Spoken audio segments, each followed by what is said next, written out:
বৰ্তমান সময় এতিয়া সপোন দেখাৰ,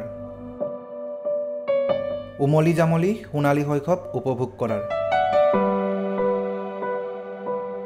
কিন্তু এখন বিপৰীত ছবি।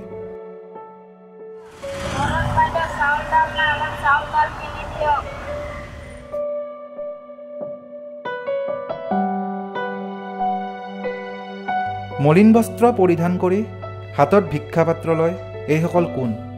ক'ৰ পৰা আহিছে এইসকল কণমানি? খবৰ ৰাখিছোনে আপুনি অথবা মই?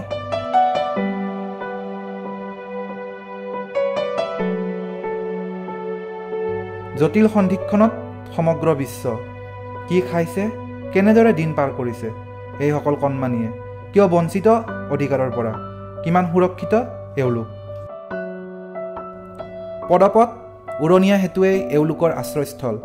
শৈশৱতে যুঁজিছে ক্ষুধাৰ সতে।